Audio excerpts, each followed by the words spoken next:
Assalamualaikum warahmatullahi wabarakatuh. Waalaikumsalam warahmatullahi wabarakatuh. Alhamdulillah kembali dalam program IC dari Show Conversation to Scholars bersama Dr. Iksanuddin Nursi dan saya Kusma. Nah, pemirsa IC dari Show, ikuti ya terus yang namanya diskusi kita supaya tidak terpotong-potong. Ada juga nih Bang maunya kenapa kok panjang 1 jam 55 menit supaya semua pemirsa IC Drilso itu sabar duduk untuk mendengarkan atau belajar dalam itu. Kali ini kita akan bahas kondisi kepolitikan, politik ekonomi, politik hukum, politik keamanan, politik pertahanan, keamanan, pertahanan dan ya kalau kita bicara kebijakan kan semua isu itu bisa kita angkat. Nah, kita juga bagaimana nih sebentar lagi kan ini menuju 20 Oktober gitu kan. 1 tahun dari rezim PSGR kayak gitu. PSGR. Nah, juga saya pakai PSGR kayak gitu.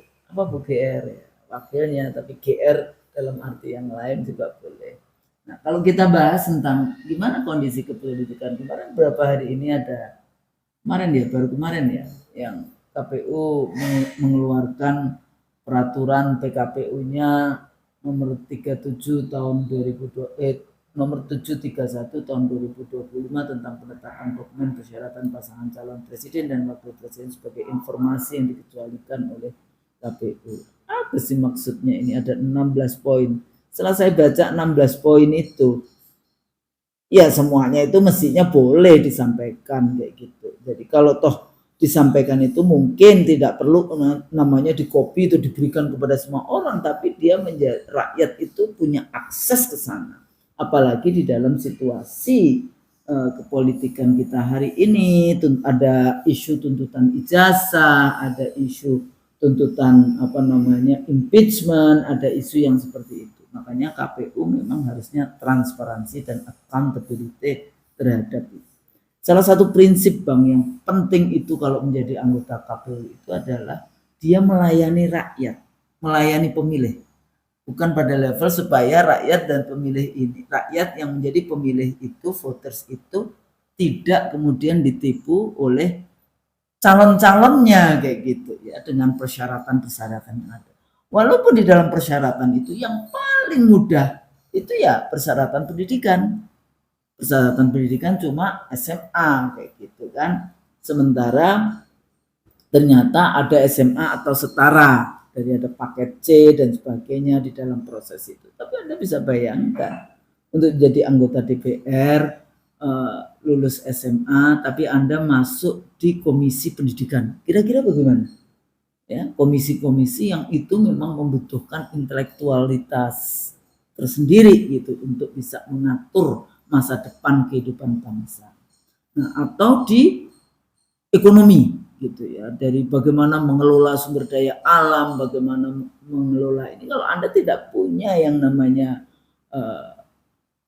basis ilmu itu, terus bagaimana mau melaksanakan fungsi kontrol kepada pemerintah, fungsi legislasi dan fungsi budgeting, itu 3 fungsi utama dari parlemen.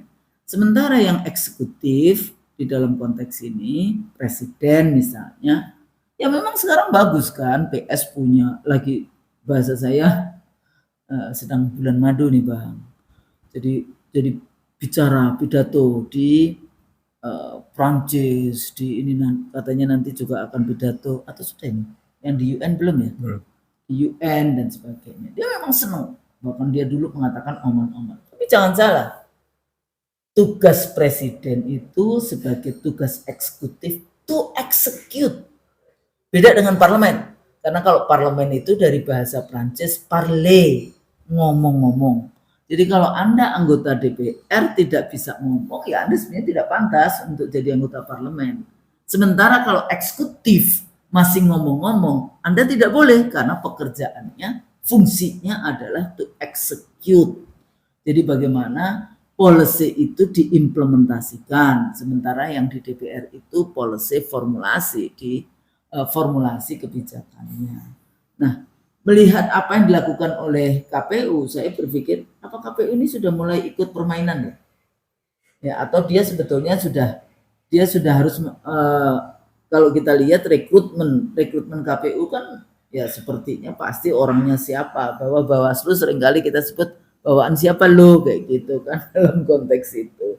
Nah, apa KPU sudah mulai ikut di dalam permainan politik power struggle di 2029 atau di dalam kerangka to maintain their power in 2029. Jadi di dalam mempertahankan kekuasaan sampai 2029 di dalam konteks itu. Nah, jadi di sini sementara kalau kita lihat justru informasi yang penting harusnya rakyat tahu siapakah pemimpin itu, track recordnya pemimpin itu ya. Jadi kalau di dalam konteks pemikiran Al-Mawardi kayak gitu ya, pemikiran Islam Al-Mawardi, pemilihnya pun itu juga harus, makanya sebetulnya menarik kalau kita balik lagi pemilihan presiden di MPR, paling tidak di sana adalah orang yang bisa membedakan antara baik dan benar kayak gitu ya, di dalam baik dan salah dan benar di dalam konteks itu.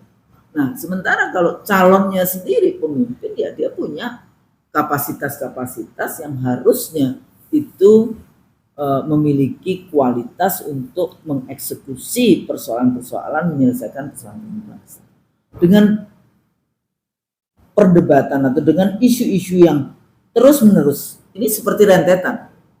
Ya, rentetan carry over 10 tahun terakhir persoalan, kemudian isu ijazah, isu TNI, purnawirawan TNI untuk impeachment, isu demonstrasi, isu polisi, isu yang seperti itu, kemudian degradasi DPR-nya di dalam konteks kemampuan DPR-nya dengan model apa yang terjadi beberapa waktu yang lalu.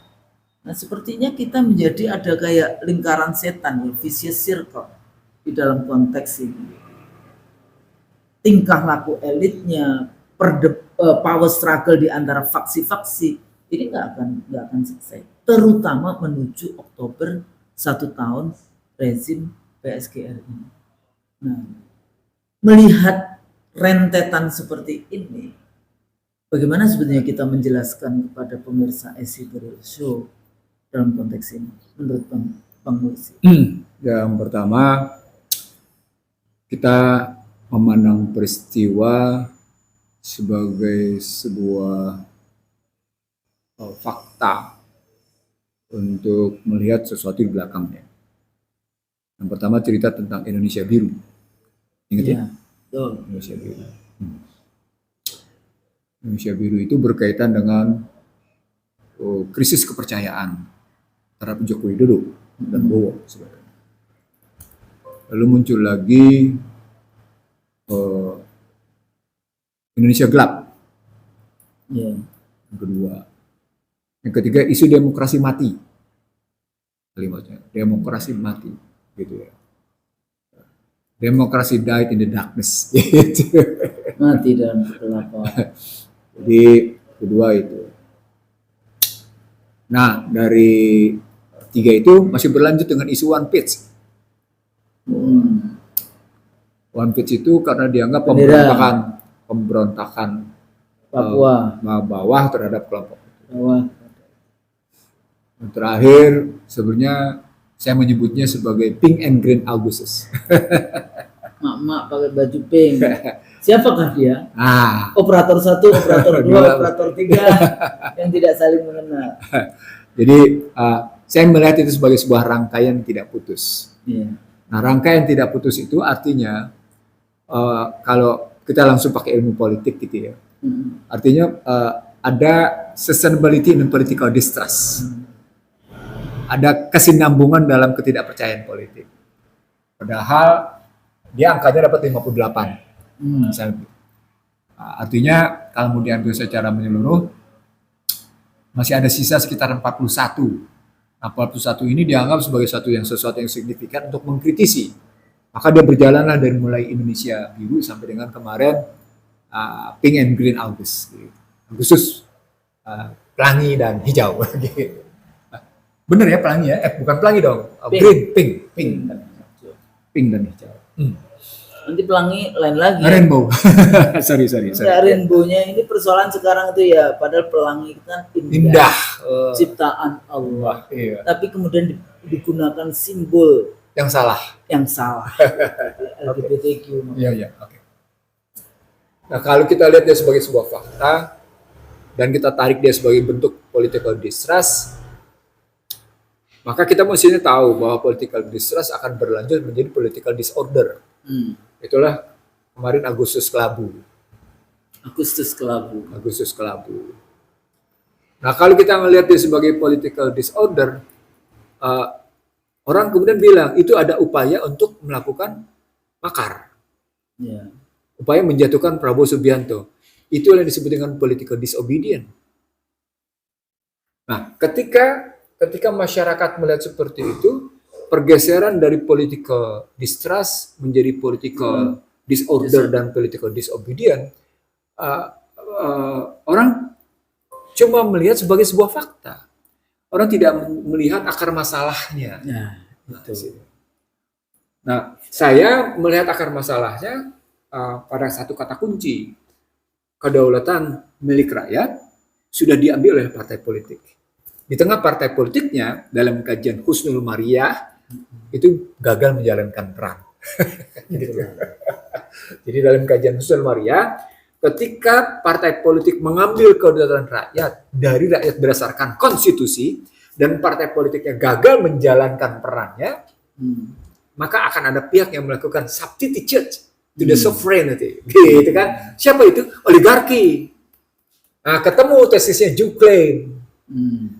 Bahwa segala sesuatunya dalam gerakan politik di Amerika itu tergantung sekali pada pemodal. Gitu kan? Duquesne nulisnya menarik nulisnya di 2004. Liberal itu. Iya.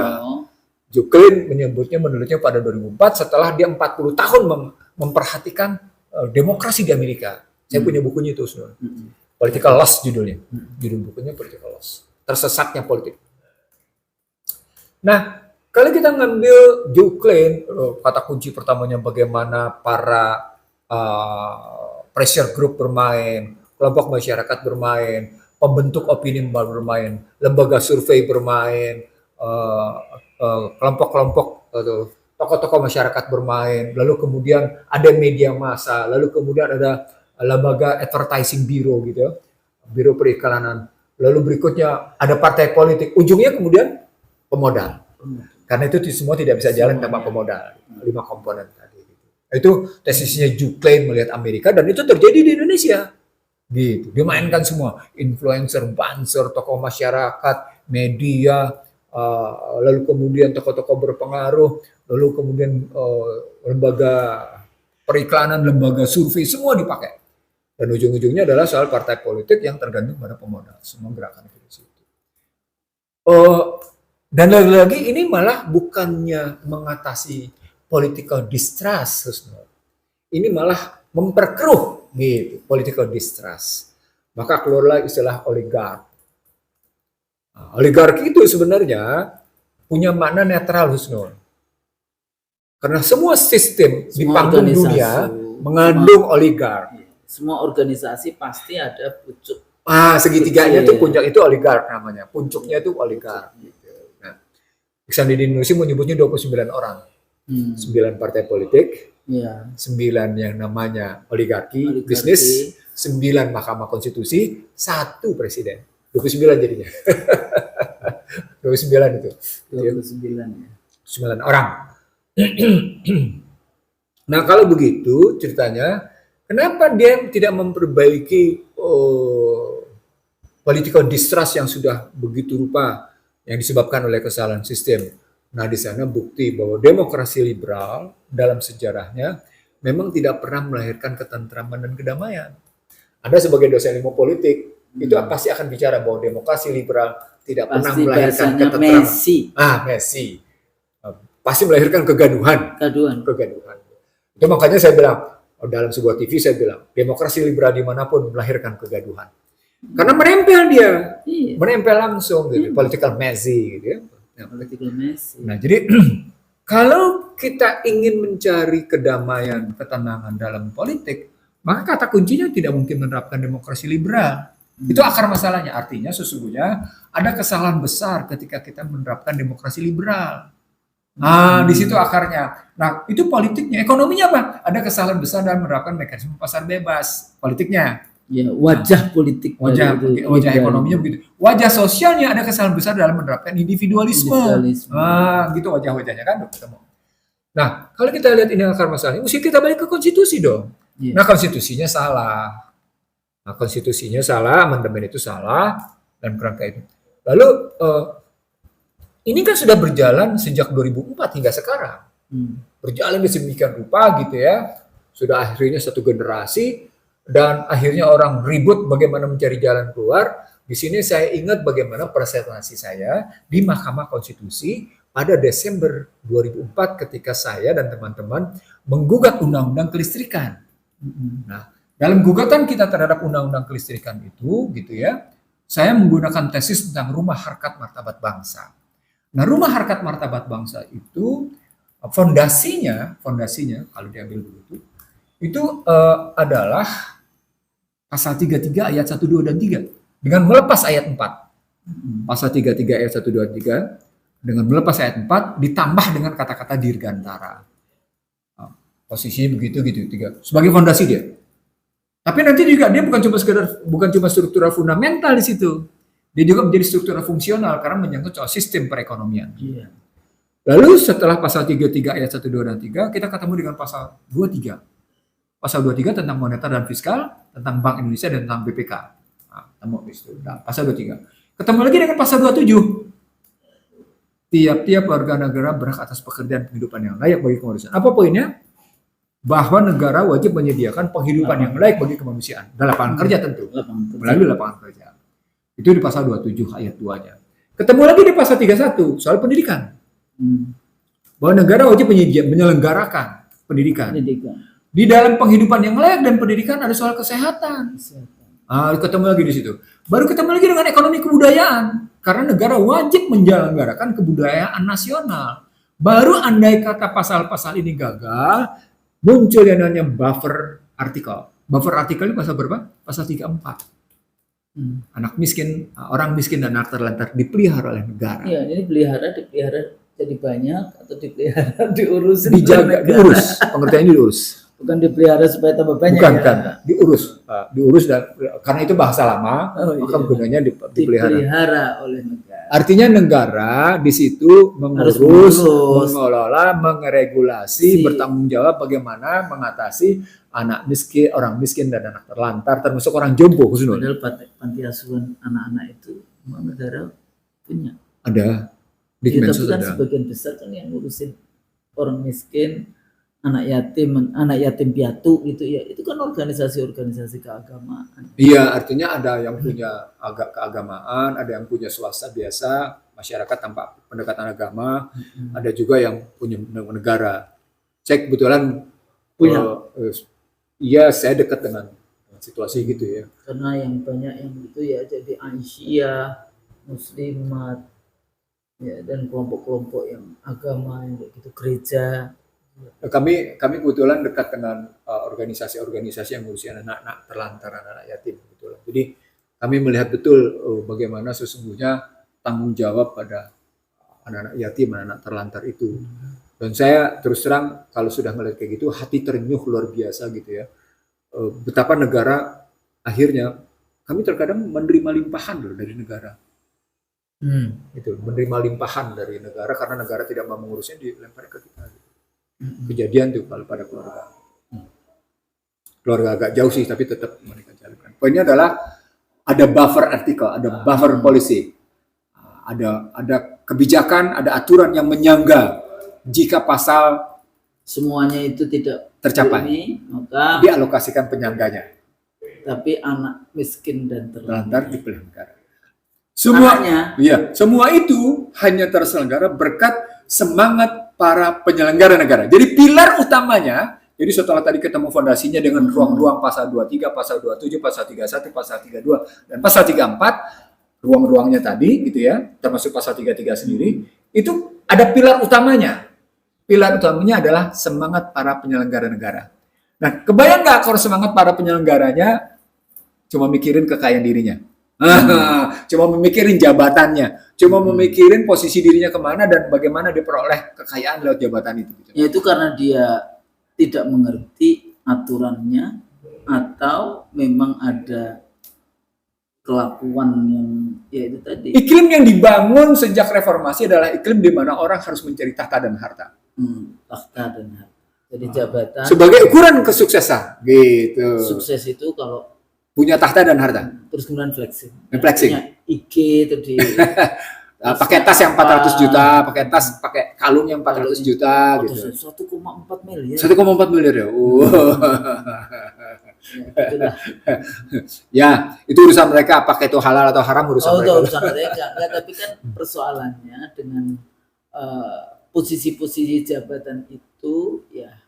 Tapi dulu enggak kok. Kan tadi Bang Nursi mengatakan ada lembaga survei, ya propaganda, iklan. Kan dibilang bajunya 60.000. Iya, 100.000.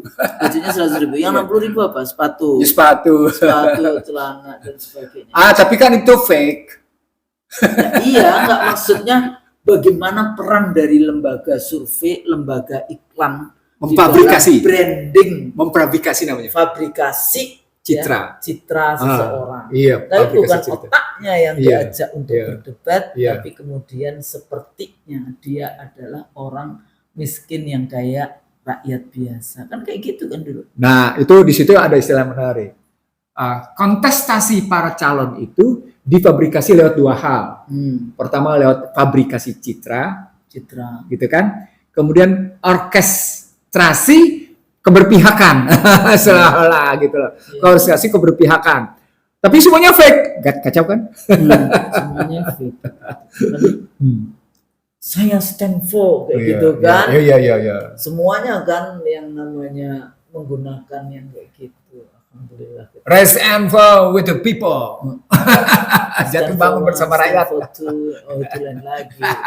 Jadi peran dari ini sebetulnya ya, yang media. Jadi media walaupun sekarang laman media konvensional itu juga turun, tapi sebetulnya mereka sekarang masuk juga di media YouTube kan. Semua media kan sekarang punya media YouTube. Jadi bagaimana dia masuk juga ke laman media YouTube tapi iklan. Jadi artinya oligarki atau pengusaha-pengusaha iklan itu dia juga tidak kehilangan. Dia cuma pindah aja lamannya. Iya. Dari sana sesungguhnya setelah kita lihat bagaimana rumah harkat martabat itu terbentuk, ketika masih belum punya langit-langit Usul. Nah, belum punya langit-langitnya. Nah, langit-langitnya di sini, langit-langitnya di sini yang harus kita tahu di sini, dia ada cerita tentang misi yang harus dicapai, melindungi segenap tumpah darah bangsa. Jadi langit-langitnya itu. Jadi semua orang ketika duduk dalam sebuah ruangan, dalam ruangan itu, mereka tahu bahwa langit-langitnya adalah bagaimana harus melindungi rumah, bagaimana harus melindungi penghuni. Dalam ini penghuninya 282 juta rakyat Indonesia. Bagaimana harus mencerdaskan, bagaimana harus menyejahterakan, bagaimana harus ngebangun rasa keadilan gitu. Itu langit-langitnya. Atapnya, Gus Nur tahu apa? Atapnya apa? Atapnya tadi visinya. Visinya. Nah, itu semua dijahit dengan pasal 29. Pasal 29 ayat 1. Negara menjamin warga negara untuk melaksanakan agama dan kepercayaannya. Tiap-tiap warga negara gitu ya, dijamin melaksanakan iman dan kepercayaannya sesuai dengan aliran, sesuai dengan keyakinannya gitu. Artinya seluruh jaminan itu dijahit dengan sikap keagamaan. Itu karenanya bangsa ini bangsa beragama.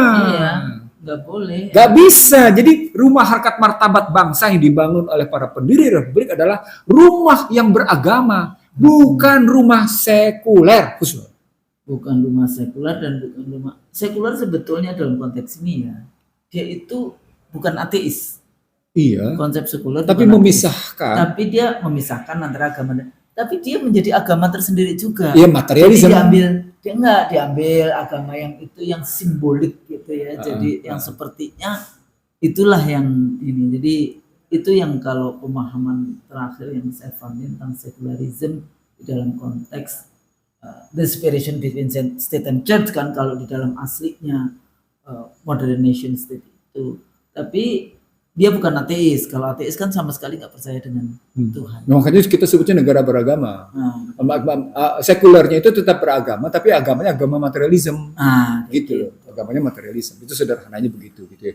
Nah, artinya ketika kita balik ke dalam konstruksi tentang rumah harkat martabat bangsa, maka tidak mungkin perencanaan pembangunan melulu hanya bicara materialisme, Husnul.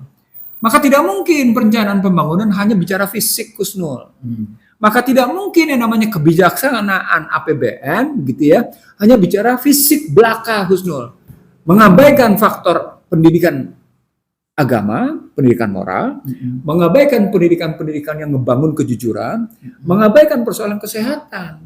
Betul. Jadi nggak mungkin. Jadi APBN itu bertanggung jawab soal itu. Artinya dalam bahasa yang sederhana begini. Ketika kejadian pada peristiwa Agustus Kelabu kemarin atau Pink and Green August gitu ya, itu kelihatan bahwa sesungguhnya APBN yang dibangun selama 4 generasi itu gagal memenuhi amanat konstitusi.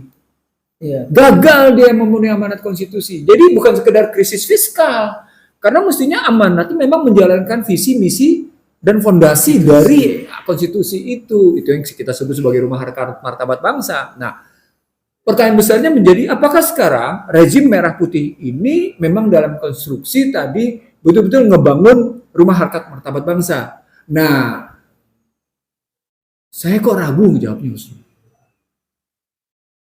Coba diurai dalam konteks ini kalau kita bahas tentang bagaimana saya nggak ragu ketika bicara pangan, Anda bicaranya cuma ketahanan pangan. Iya, artinya impor.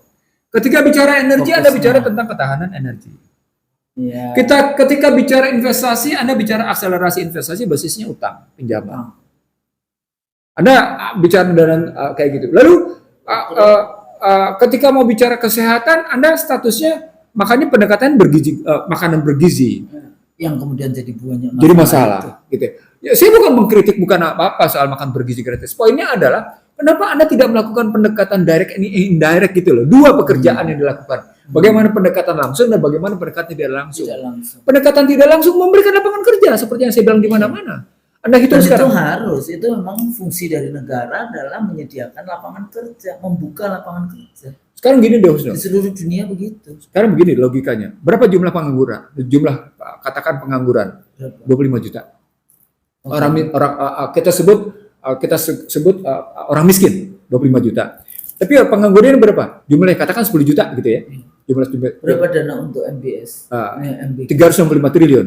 Nah, sekarang kita ngambilnya nggak begitu, Husnul. Kita ambil dulu sekarang yang 10 juta pengangguran. Ya. 10 juta pengangguran, sekarang kita kasih pekerjaan dia dengan UMR. UMR-nya 3 juta. 3 juta kali 10 juta berapa? Kan cuma 30 triliun. Kalau 30 triliun sebulan dikaliin 12, 360 triliun. Itu sudah 1 tahun. Sudah selesai dia 1 tahun. Sudah sama dengan MBG. Tapi dampaknya apa? Anda sudah meleverage harkat martabat si penerima kerja. Pakai tesis Weber. Iya. Status sosial seorang tergantung pada pekerjaan, pendidikan, dan penghasilan, kan begitu kan? Pada pekerjaan, pendidikan, dan penghasilan. Kalau pakai tesis Weber, gitu kan? Tapi kalau kita pakai tesis yang namanya konstitusi, dia layak punya kehidupan berkemanusiaan, penghidupan yang layak bagi kemanusiaan. Jadi artinya negara memang memberikan penghidupan yang layak. Itu harkat martabat manusia, Husnul. Ketemu kemanusiaan yang adil dan beradab jadinya. Artinya apa? Dengan Anda memberikan lapangan kerja dengan uang 360 triliun, Anda sudah menjalankan sila kedua, Husnul. Anda sudah menjalankan konstitusi pasal 27 ayat 2. Itu yang disebut dengan bagian dari pembentukan rumah harkat martabat bangsa. Itulah semangat para penyelenggara negara.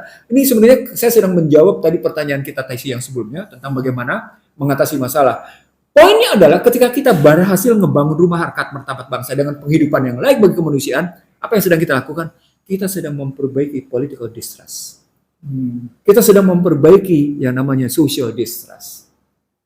Membangun trust. Membangun trust. Kenapa? Karena Anda tidak sekedar menghisap uang dari rakyat lewat perpajakan, tapi Anda mengembalikannya kepada rakyat gitu lewat pekerjaan. Negara ini nggak pernah jalan kali.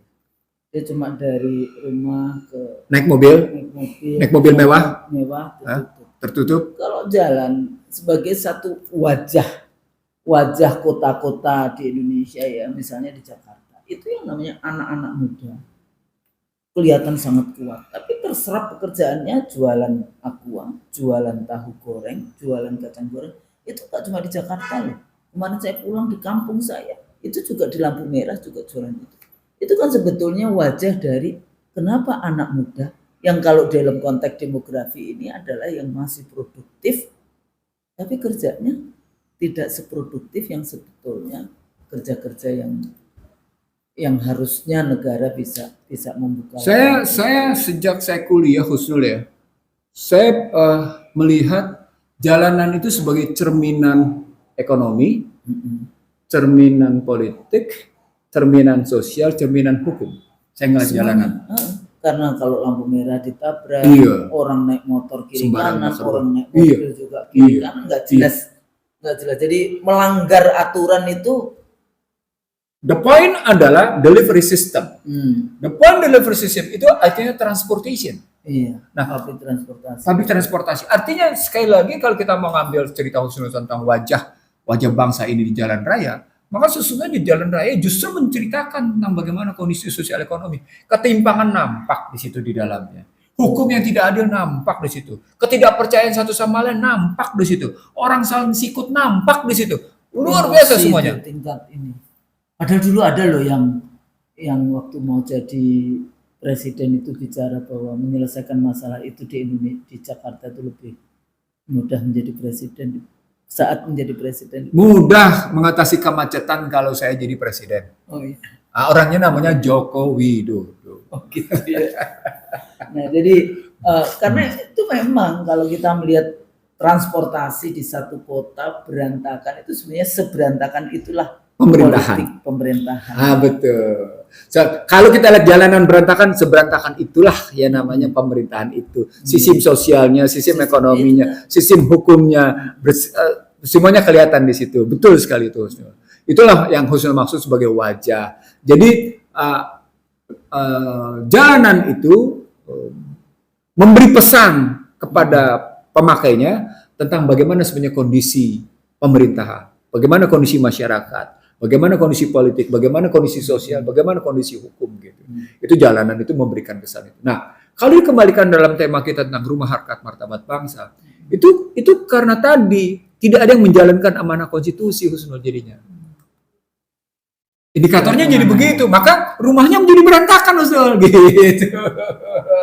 Rumahnya jadi berantakan. Tidak memegang value amanah, nilai yang diamanatkan kepada dia untuk dilaksanakan. Jadi kalau saya 21 tahun lalu bicara itu di Mahkamah Konstitusi gitu ya, lalu kemudian di 2009 saya sebut sebagai ekonomi konstitusi dalam buku panduan yang diterbitkan oleh Sugeng Saryadi Sindiket gitu ya. Lalu kemudian saya sendiri menyampaikan sebagai bagian dari solusi atas dominasi dari cerita tentang rumah harkat martabat bangsa itu gitu. Maka problem besarnya menjadi, adakah mereka para pejabat itu sadar bahwa sumpah mereka seharusnya pegang erat-erat atau mereka cuma buang sebagai bentuk sumpah keparat. Akhirnya begitu. Kalau mulai dari mereka orang kayak gitu kan, mereka tidak menghargai sumpah yang mereka ucapkan. Dan itu berbahaya bagi dirinya, Husnul. Berbahaya bagi dirinya. Kenapa berbahaya? Karena ketika Anda berebut tahta dan berakhir hina, itu menggambarkan Anda tidak pegang sumpah, Husnul. Tidak pegang sumpah. Jadi menjadi seorang yang dengan integriti itu harus apa yang kita ucapkan itu harus juga bisa dilaksanakan di dalam konteks itu. Jadi enggak antara kata dan laku itu harusnya sama di dalam konteks itu. Jangan menjadi munafik sebetulnya ya. Nah, disitulah itu saya bilang format kebijakan kita tidak bisa lagi sekedar pada cerita linear. Format kebijakan kita tidak bisa lagi sekedar pada kata dan angka. Tapi format kebijakan kita memang hybrid antara angka dan kata, tapi sekaligus kuantum. Karena kita sudah didorong oleh sebuah pergerakan luar biasa. Dan kalau kita tidak mengambil gerakan seperti itu, kita terseok-seok. Dan itu nampak kondisi bangsa ini, terseok-seok habis. Dan nggak ada leadership. Ya, itu bukti. Artinya apa? Kalau pakai bahasa pembelajaran saya di tahun 80, Saudara, itu yang namanya, itu gagal on IT base, on equipment base. Artinya. Jadi gagal kita dalam penggunaan teknologi, karena kita melulu pada on people base, hanya didasarkan pada orang. Kebijakan hanya yang nggak bisa, padahal kita sudah diperbantukan dengan kemajuan teknologi itu gitu. Jadi on a people base, on a equipment base, sekarang menyebutnya sudah on ICT base gitu ya. Itu memang mendorong orang mengambil kebijakan, mendorong para birokrat mengambil kebijakan untuk betul-betul memenuhi visi misinya. Visi misinya adalah rumah harkat martabat bangsa itu gitu.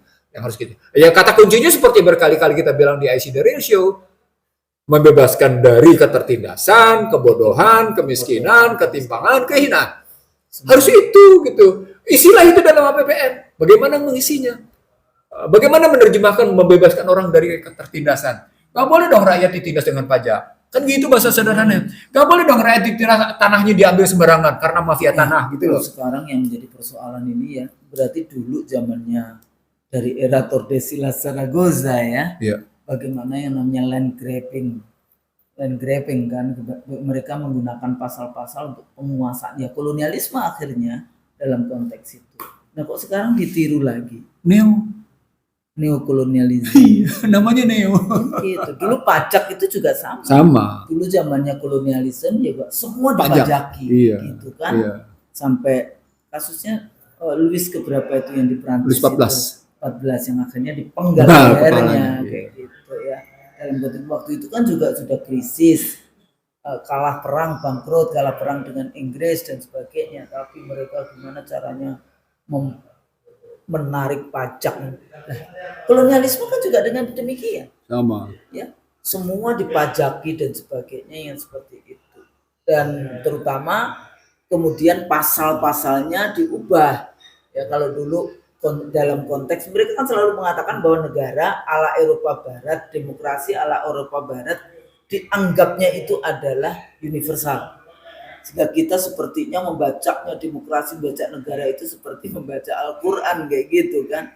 Padahal kan kalau kita bahas tentang bagaimana sebetulnya bangunan negara ala negara-negara Islam misalnya sejak zaman Rasulullah SAW sampai dihapusnya Turki Utsmani di dalam konteks itu dulu kan pertama kali yang dibikin ya konstitusi sekuler, rakyat nggak boleh pakai ya misalnya perempuan pakai jilbab, pendidikan menjadi sekuler dan seterusnya dan itulah yang dikembangkan setelah Perang Dunia Pertama. Nah di sini letaknya tadi Bang, sebetulnya ini saya mau bicara ukuran dari pembangunan model Barat yang enak lagi ya, saya lagi enak mengatakan pembangunan tanpa tauhid kayak gitu ya, pembangunan tanpa Tuhan kayak gitu, itu ya cuma materialisme yang kemudian itu kan nggak ada batasnya. Kapan kita merasa cukup punya rumah besar, punya berapa mobil, punya yang seperti itu. Sehingga jabatan juga demikian, Anda sudah punya jabatan yang bagus, tapi bagaimana belum selesai jabatan ini Anda masuk ke jabatan yang berikutnya. Nah, masalah greedy, rakus, itu sebenarnya kelakuan siapa? Ketika sampai di situ, setan, ya? Ketika sampai di situ itu kelihatan teori Barat bertentangan.